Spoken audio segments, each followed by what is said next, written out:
आज भाव पुष्प। आप देख रहे हैं प्राइम टीवी, सच साहस सरोकार।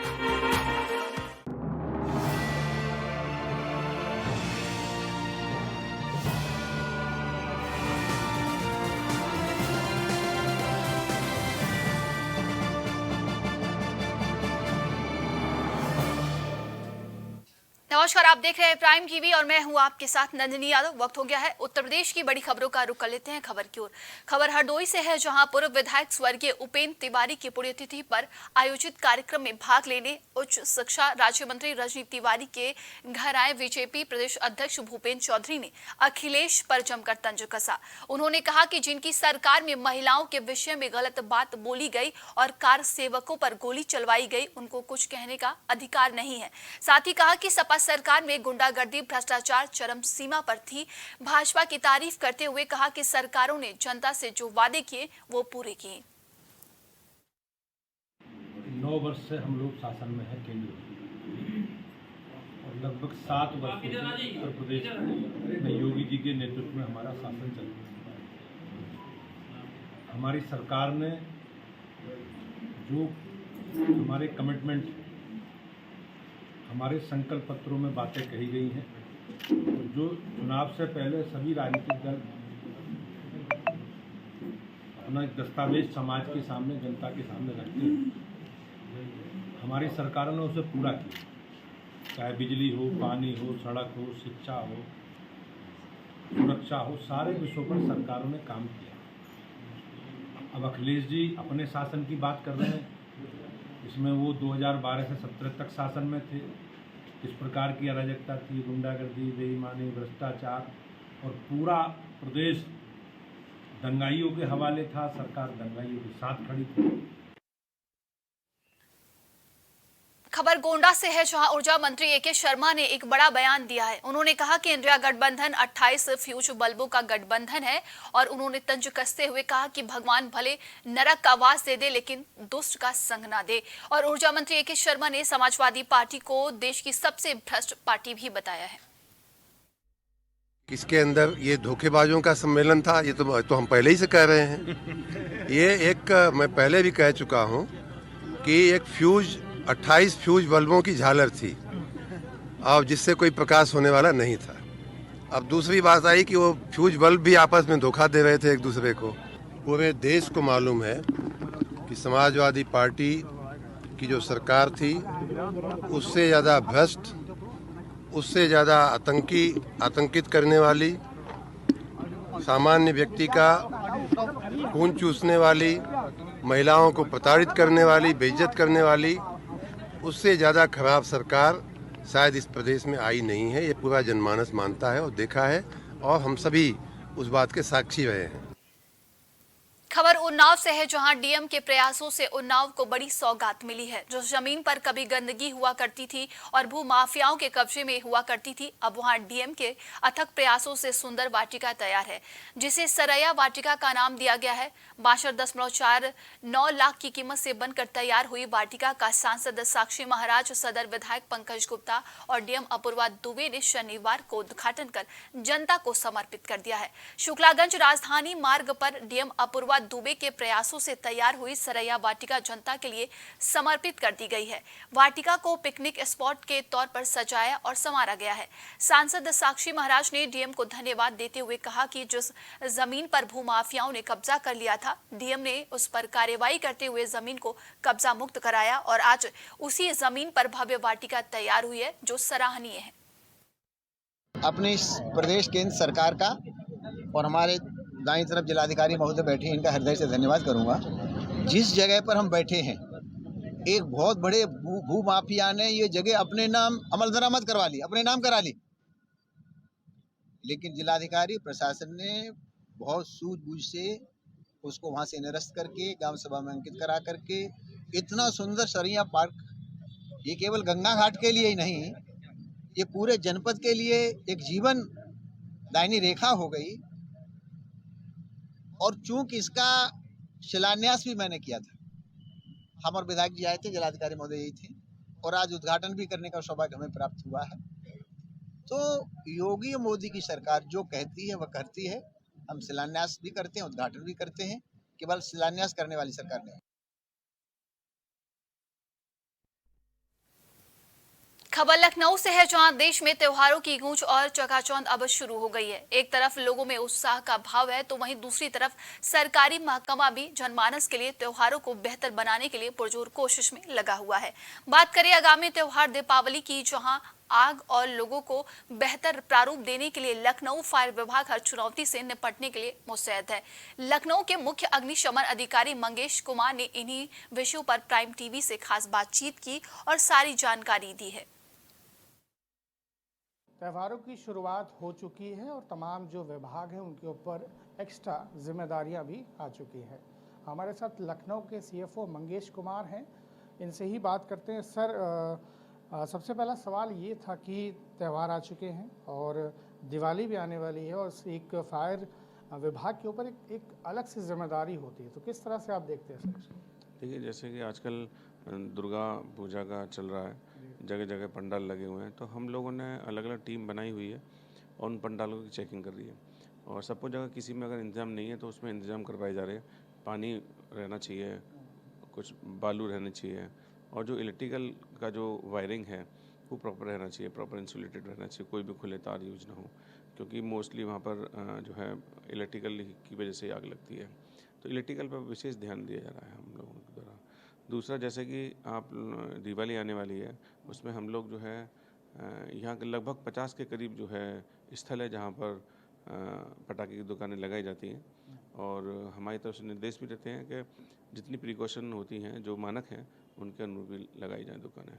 और स्टैंड बाई के तौर पे हम लोग फायर टेंडर भी रखते हैं, क्योंकि हमारे पास जितनी जनपद में गाड़ियाँ हैं, हम जो है कोशिश करेंगे हर स्थल पर लगाएं, और सपोज अगर किसी स्थल पर नहीं लगा पाएंगे तो कम से कम जो है स्टैंड बाई ड्यूटी अलग अलग जगह स्थानों पर लगाएं, जिससे कि हमारा रेस्पॉन्स टाइम हमारा जो है अच्छा हो। सर, एक चीज़ और है, फायर विभाग के लिए सबसे बड़ी चुनौती ये होती है कि अक्सर सकरी गलियों में गाड़ियाँ नहीं जा पाती है, तो वहाँ पर सबसे बड़ा चुनौती है कि आग लगातार भभकती रहती है और बहुत बड़ा चैलेंज होता है। सर, दिवाली में भी अक्सर ये होता रहता है, अमूमन देखा जाए तो दिवाली के अलावा भी तमाम चीज़ें ऐसी होती रहती है। सर, इन सब चीज़ों पर कैसे निपटारा किया जाएगा? देखिए, एक तो जो भी संस्थान है, वो मेरा आपके माध्यम से उनसे अनुरोध ये है कि जो पटाखे चलाते हैं खुले स्थान पर पटाखे चलाएं, घरों में पटाखे न चलाएं, गली वली वगैरह में इन लोगों में पटाखे न चलाएं, इन जगहों पर खुले स्थान पर लगाएं, चलाएं पटाखे। और जहां पटाखे चला रहे हैं वहां कम से कम पानी रख लें। सपोज अगर हादसा होता है तो तुरंत जो है उसको बता दिया जाएगा। दूसरा जो है, जहाँ आपने बात की सकरी गलियों की, हमारी गाड़ी जहाँ तक पहुँच सकती है पहुँच जाती है। उसके बाद हमारे पास जो होस पाइप रहते हैं, वो काफ़ी संख्या में होस पाइप रहते हैं, उनकी सहायता से हम लोग फायर फाइटिंग करते हैं। सर, ये अभी 2 दिन पुरानी बात है, अभी एक कुछ गुजरात की कंपनी आई, जयपुर की कंपनी आई थी, उसने रोबोट का एक डेमो दिखाया था। सर, वो क्या था, थोड़ा सा ब्रीफ कर पाएंगे? देखिए, आपने देखा होगा जहाँ कहीं अगर मतलब किसी शॉप में या किसी भी संस्थान में अगर आग लगती है, सपोज अगर बेसमेंट में आग लगती है, तो वहाँ पर अंदर एंटर करना बड़ा मुश्किल होता है। स्मोक इतना ज़्यादा होता है, उससे विजिबिलिटी बिल्कुल शून्य हो जाती है और हीट इतना जनरेट होती है, तो हमारे फायरमैन नहीं जा पाते हैं। जहाँ तक कोशिश करते हैं जाते हैं, फिर आग बुझाते हैं, धीरे धीरे फिर आगे बढ़ते हैं इस तरह से, तो उसमें समय लगता है आग बुझाने में हम लोगों को। तो रोबोट अगर की बात की जाए तो ये रिमोट से कंट्रोल होगा रोबोट, और ये उसके अंदर जो है धुआं के अंदर चला जाएगा ये, और इससे जेट भी निकलती है, फॉग भी निकलता है, तो ये उस काम को बहुत जल्दी ख़त्म कर देगा फायर फाइटिंग को, और बहुत उपयोगी है ये फायर सर्विस के लिए। सर, जो पटाखों की दुकान खुली है, उन पर सेफ्टी मेजरमेंट के हिसाब से जो आपकी टीम है लगातार जागरूक भी कर रही है, तो सर क्या कुछ क्राइटेरिया रखा गया है पटाखों की दुकान के लिए? कुछ स्पेशल रखा गया है पिछले मुताबिक कि इस बार कुछ अलग से, या फिर वैसा ही?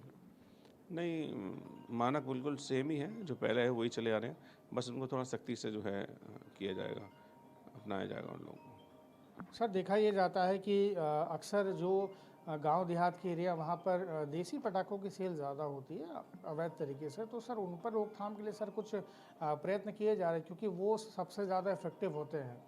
जो अमूमन जो इंग्लिश पटाखे होते हैं विदेशी, उससे ज़्यादा इफेक्टिव वो होते हैं। सर, इस तरह से उस चीज़ों को कैसे सर देखते हैं सर आप? जो देसी पटाखे वाले हैं, तो उसमें जो हम पुलिस के साथ जो है टीम बनाकर ये काम कर रहे हैं और आगे भी इसको जो है तेज़ी से किया जाएगा, जिससे कि हादसे न हों। चलिए आखिरी सवाल ये था सर कि एक संदेश दे दीजिए फायर सेफ्टी को लेकर आपके विभाग की तरफ से लोगों को, लखनऊ की जनता को।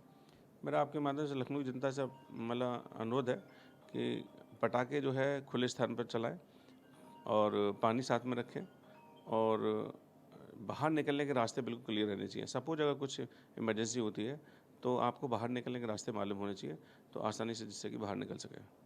चलिए ठीक है, बहुत बहुत शुक्रिया। ये थे हमारे साथ CFO मंगेश कुमार, जिनका साफ तौर पर कहना था कि दिवाली बहुत ही बेहतर तरीके से बनाएं, सेफ बनाएं और कहीं ना कहीं अपने आप को भी सुरक्षित रखें और अपने परिवार को भी। कैमरामैन दीपक के साथ सागर थापा, प्राइम TV, लखनऊ। खबर प्रयागराज से है, जहां देश भर में नवरात्र का त्योहार बड़ी धूमधाम से मनाया जा रहा है। जगह जगह माता दुर्गा के पंडाल सजाए गए हैं। इसी क्रम में प्रयागराज में भी कई दुर्गा मंडप सजाए गए हैं। इसमें से प्रयागराज के कटघर इलाके मौजूद दुर्गा पूजा पंडाल, जो कि रामेश्वर मंदिर की थीम पर सजाया गया है, जो लोगों के बीच आकर्षण का केंद्र बना हुआ है। दूर दराज से लोग इस दुर्गा मंडप को देखने के लिए आ रहे हैं। आपको बता दें कि निरंतर पिछले 20 वर्षों से यहाँ दुर्गा पंडाल सज रहा है और इस बार की खास थीम रामेश्वर मंदिर पर आधारित है। और सबसे खास बात यह है कि इस दुर्गा पूजा पंडाल में भगवान शिव के सभी ज्योतिर्लिंगों के दर्शन कर सकते हैं, जो कि बड़ी भव्यता और सफाई के साथ बनाए गए हैं। इस वजह से अब किया हम लोगों ने रामेश्वर मंदिर दिखाया गया है और इसमें जो बंगाल का एक पत्ता आता है उससे सजावट हुई है हमारी मूर्तियों का। और यहाँ पे 12 ज्योतिर्लिंगों का हम लोगों ने पूरा स्वरूप दिखाया है, जो हमारा अब का नया थीम बना हुआ है। पिछली बार हम लोगों ने केदारनाथ दिखाया था, उससे पहले हम लोगों ने बद्रीनाथ भी दिखाया था। प्रयागराज वासी जो भी यहाँ भगवान तमिलनाडु का जो रामेश्वरम मंदिर है, जो नहीं जा पाते हैं, हम चाहते हैं कि वो सारे भक्तजन यहाँ आएँ और भगवान का मंदिर देखें कि रामेश्वरम में जो तमिलनाडु में भगवान रामेश्वरम जी का मंदिर है वो किस प्रकार है। खबर बदायूं से है, जहां 63वें पुलिस स्मृति दिवस के अवसर पर बदायूं में SSP डॉक्टर OP सिंह ने पुलिस परेड ग्राउंड में बने शहीद स्मारक स्थल पर देश की रक्षा करते हुए कर्तव्य पथ पर अपने जीवन को बलिदान कर देने वाले पुलिसकर्मियों के सम्मान में सलामी प्रस्तुत करते हुए पुष्प चक्र अर्पित सम्मान श्रद्धांजलि कर 2 मिनट का मौन धारण किया। इस दौरान अपर पुलिस अधीक्षक ग्रामीण, अपर पुलिस अधीक्षक नगर और कई अधिकारियों ने शहीद स्मारक पर पुष्प चढ़ाने के बाद शहीदों को सलामी दी। दरअसल आज ही के दिन 21 अक्टूबर 1959 को लद्दाख के हॉट स्प्रिंग के पास CRPF की पेट्रोलिंग पार्टी के 3 ऑफिसर्स को भारत तिब्बत बॉर्डर पर चीनी सैनिकों ने अपनी हिरासत में ले लिया था। अगले दिन जब उनकी तलाश में CRPF की टीमें गई तो उन पर पहले से घात लगाकर बैठे चीनी सैनिकों ने ताबड़तोड़ फायरिंग कर दी। CRPF के जवानों ने उस हमले का मुंहतोड़ जवाब दिया, लेकिन उस अचानक हुए हमले में CRPF के जवान शहीद हो गए। जवानों की शहादत को याद करते हुए प्रत्येक वर्ष संपूर्ण भारतवर्ष में 21 अक्टूबर को पुलिस स्मृति दिवस के रूप में मनाया जाता है। खबर उन्नाव से है, जहां सदर तहसील में संपूर्ण समाधान दिवस का आयोजन हुआ और संपूर्ण समाधान दिवस पर फरियादियों की समस्याएं सुनी गई, जिसमें DM, SP, SDM, CO, CT समेत कई अधिकारी मौजूद रहे।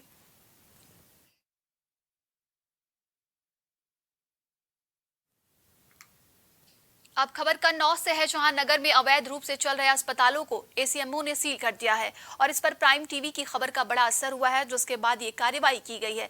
नगर और नगर के आसपास इलाकों में सैकड़ों की संख्या में अवैध क्लिनिक चल रहे हैं और छिबरा मऊ नगर में इससे 2 क्लिनिकों को सील किया गया है। वहीं ACMO का कहना है कि आगे भी अवैध अस्पतालों पर अभियान चलता रहेगा।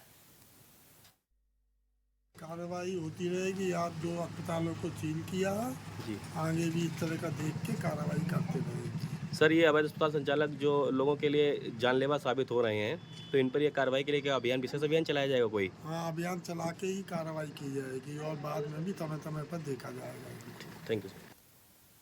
खबर कानपुर से है, जहां लगभग 2 दिन पूर्व मुख्यमंत्री अखिलेश यादव पीड़ित परिजनों से मुलाकात करने कानपुर पहुंचे थे। मुख्यमंत्री की मुलाकात करने के बाद कानपुर पुलिस ने बाबू यादव आत्महत्या मामले में तेजी पकड़ी और धारा 82 की कार्रवाई शुरू कर दी। न्यायालय ने फरार भाजपा से हटाए गए आशु दिवाकर के खिलाफ वारंट जारी कर दिया है और कहा कि अगर हाजिर नहीं होते हैं तो कुर्की की भी कार्रवाई होगी। हालांकि पुलिस ने एक आरोपी जितेंद्र यादव के यहाँ नोटिस चस्पा कर आगे की कार्रवाई जुट गई है।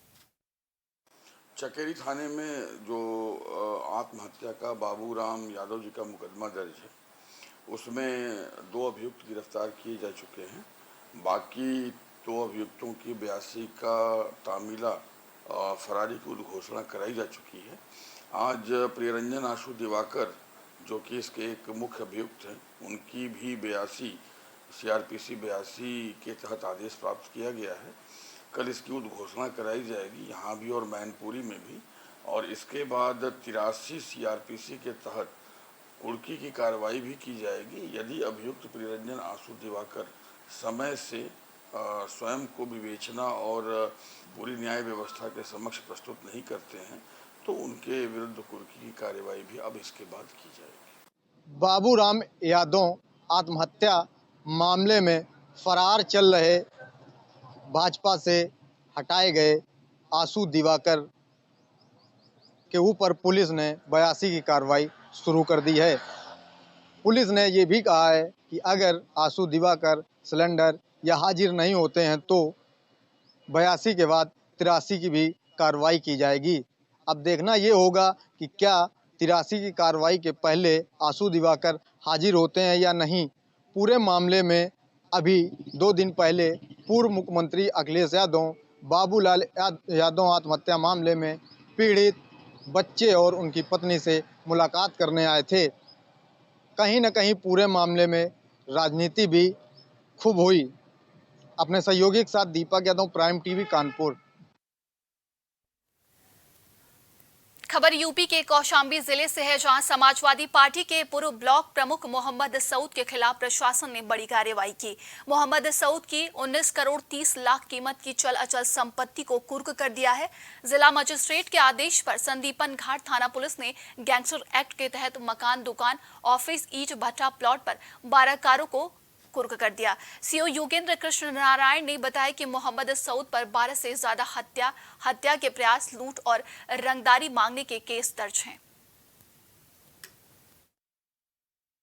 ये थाना संदीपन घाट अंतर्गत गैंगस्टर के तहत निरुद्ध मोहम्मद सऊद पुत्र बचाओ, जो कि इस थाने के हिस्ट्री सीटर भी हैं, इनके ऊपर कई दर्जनों मुकदमे थे। गैंगस्टर की कार्रवाई 14(1) के तहत जब्तीकरण हो रहा है, जिसमें आप सभी देख रहे हैं कि यहाँ पे भट्ठा, इनका घर, उसके अलावा दुकानें और ज़मीन, कुल मिला जुलाकर 12 प्रॉपर्टी जब्त की जा रही है। उसके अलावा 10 से ऊपर गाड़ियाँ जब्त की जा रही हैं, जिनका कुल अनुमानित मूल्य लगभग 19 करोड़ 30 लाख के लगभग है।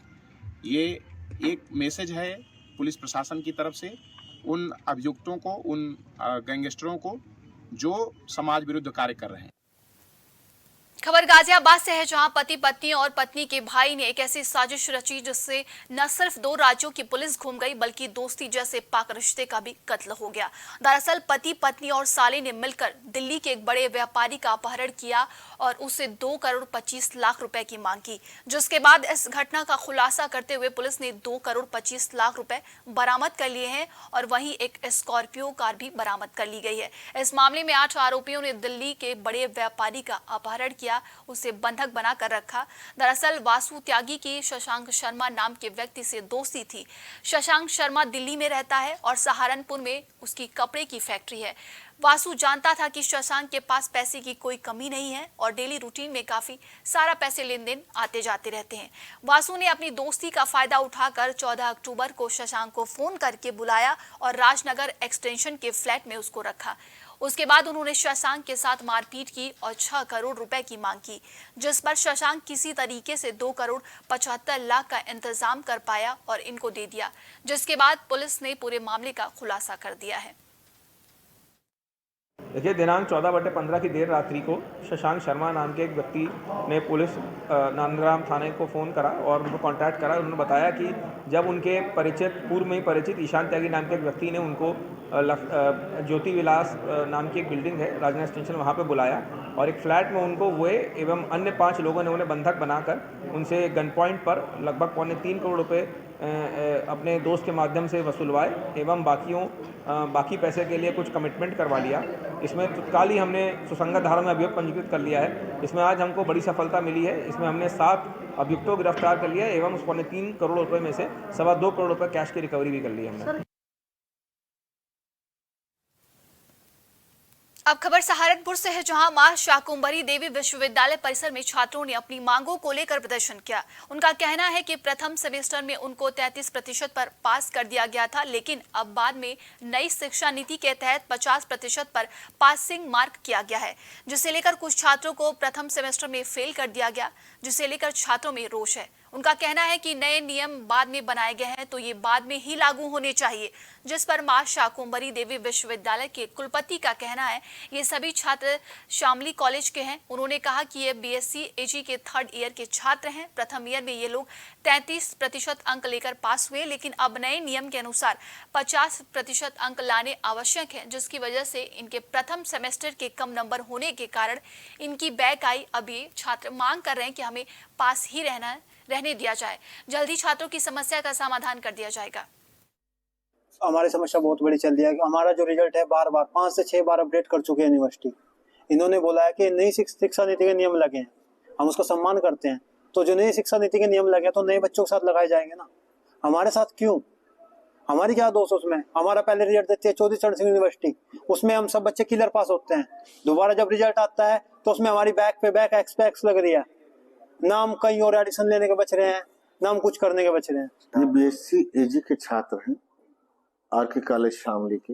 हमारे यहाँ 3 विभिन्न महाविद्यालयों में एग्रीकल्चर की पढ़ाई होती है, गोचर, RK college Shamli, CCIT Muzaffarnagar. इन छात्रों के प्रथम सेमेस्टर की परीक्षाएं चौधरी चरण सिंह विश्वविद्यालय द्वारा संपादित की गई थी, परंतु उस विश्वविद्यालय द्वारा कुछ त्रुटियों के कारण इनका परीक्षा फल 3 बार बदला गया। चूंकि कापियां वही थी, मूल्यांकन वही हुआ था, तो उनके बदले हुए परीक्षा फल को हमें लेना था।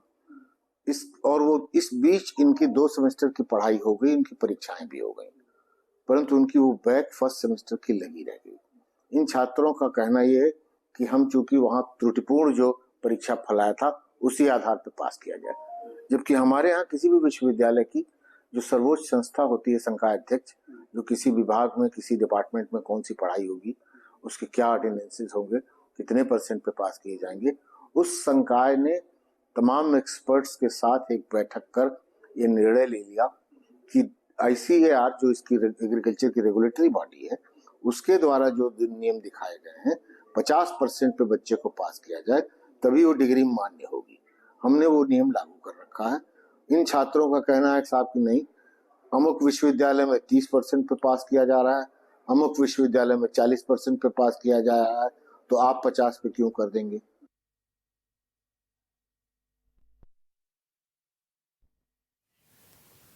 खबर उत्तर प्रदेश के कौशाम्बी जिले से है, जहां खेत से ट्रैक्टर ले जाने को लेकर 2 पक्षों में जमकर बवाल हुआ। दबंगों ने प्रधान को खंबे से बांधकर जमकर पीटा। प्रधान की पिटाई के बाद ग्रामीणों का गुस्सा फूट पड़ा। नाराज ग्रामीणों ने दबंगों के घर पर धावा बोल दिया और मारपीट करते हुए जमकर पथराव भी किया। इस दौरान वहां खड़ी कई गाड़ियों में भी तोड़फोड़ कर दी गई। वहीं घटना का वीडियो सोशल मीडिया में वायरल होने के बाद पुलिस महकमे में हड़कंप मच गया। भारी पुलिस फोर्स के साथ सीओ और एसडीएम ने मौके पर पहुंचकर मोर्चा संभाला और पुलिसकर्मियों की मौजूदगी में भी ग्रामीणों का गुस्सा शांत नहीं हुआ। लोगों में आक्रोश कुछ इस कदर था कि पुलिसकर्मियों को भी पीट दिया। पुलिस ने किसी तरह हालात पर काबू पाया। वहीं मारपीट में 10 लोग घायल हुए हैं। सभी घायलों को पुलिस ने उपचार के लिए जिला अस्पताल में भर्ती कराया है। पुलिस ने इस मामले में मौके से 5 लोगों को गिरफ्तार कर लिया है। घटना मंझनपुर थाना क्षेत्र के पश्चिम सलेहरा गांव की है। थाना मंझनपुर क्षेत्र में एक ग्राम सलेहरा पश्चिम पड़ता है।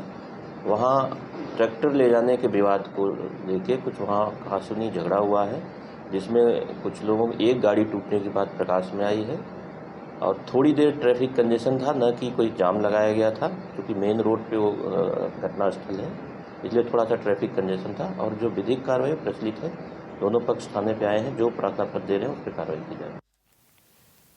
खबर पीलीभीत से है, जहां खेत पर गए किसान का खून से लथपथ शव सुबह बरामद हुआ। घटना की सूचना मिलते ही क्षेत्र में सनसनी फैल गई। तमाम ग्रामीणों की भारी भीड़ मौके पर जमा हो गई। घटना की सूचना मिलते ही दियोरिया कोतवाली के प्रभारी निरीक्षक मृदुल कांत शुक्ला पुलिस बल के साथ मौके पर पहुंचे और उन्होंने पशुओं से पूछताछ की। दरअसल कल दोपहर 2 बजे किसान घर से अपने खेत पर गया था। जब देर शाम तक नहीं लौटे तो पशुओं ने तलाश शुरू की, लेकिन रात में भी कुछ पता नहीं लगा। सुबह जब खेत पर जाकर देखा, खून से लथपथ शव बरामद हुआ। शव से कुछ ही दूरी पर धान काटने की दराती भी पड़ी हुई थी। पुलिस ने शव को पोस्टमार्टम के लिए भेज दिया है।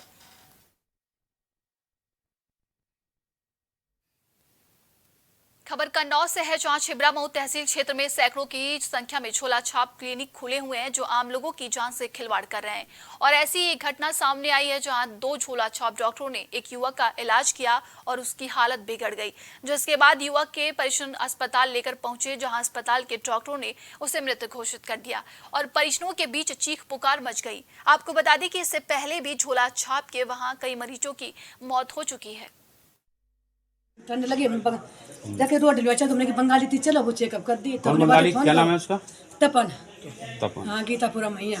तो उन्हें पहले तो 3 गोली खवाई दी, तो आराम खांसी में कुछ नहीं आराम मिली। फिर हमें दवा लिखी गई, चौथलिया बाद दवा लेके आए, बा खवाई दी। फिर इनके बाद लगी में 2 इंजेक्शन इन्हें लगाओ। हाँ, तो जाके सांस में आराम मिले। फिर जाके एक इंजेक्शन उसमें नस में कोई लगाओ। फिर जो समय लगाओ तो जाके अब ऐसे को ठकुरान अभी ने फरुखाबाद लिवाई जाओ, बस तपन नहीं है कोई सही सो गलत इंजेक्शन डाल दो तो इनके शरीर में ही कोई चीज़ बढ़ गई है, मतलब तो इन्हें लिवाई जाओ तो कोई गाड़ी बुलाओ। तब पे पूजा बाबा बोले गाड़ी नहीं मिल रही, एक नंबर हमें तो पूजा बाबा बात करी है ना भैया कहूँ तो वह गाड़ी आएगी। तो हमने कि चलो पकड़ ले, चलो जैसे पकड़ नीचे उतारो, हमारे पूजा बाबा वहीं गिर गए और वहीं गिर गए सामने तो पूजा बाबा क्यों नहीं उठाओ। मुरादाबाद के भोजपुर थाना क्षेत्र में बीते दिनों एक महिला की गला रेत कर हत्या कर दी गई थी, जिसके बाद उसका शव गन्ने के खेत में मिला। वहीं पुलिस ने मामले की जांच करने के बाद आरोपी को गिरफ्तार कर लिया और हत्या का खुलासा करते हुए पुलिस अधीक्षक संदीप कुमार मीणा ने कहा कि आरोपी के मृतक महिला के साथ अवैध संबंध थे और महिला आरोपी को ब्लैकमेल करके पैसे मांगती थी। आरोपी ने महिला को अपनी जमीन बेचकर भी पैसे दिए थे, लेकिन महिला उसे बलात्कार के आरोप में जेल भिजवाने की धमकी दे रही थी, जिससे तंग आकर आरोपी ने उसे गन्ने के खेत में ले जाकर मौत के घाट उतार दिया।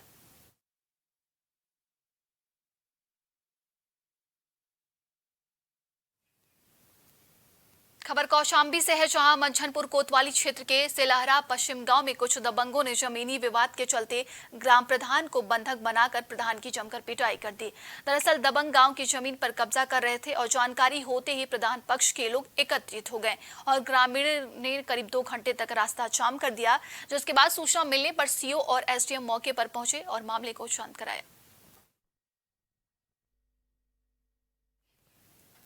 आज के लिए उत्तर प्रदेश की खबरों में बस इतना ही। देश और दुनिया की तमाम खबरों के लिए आप देखते रहिए प्राइम टीवी।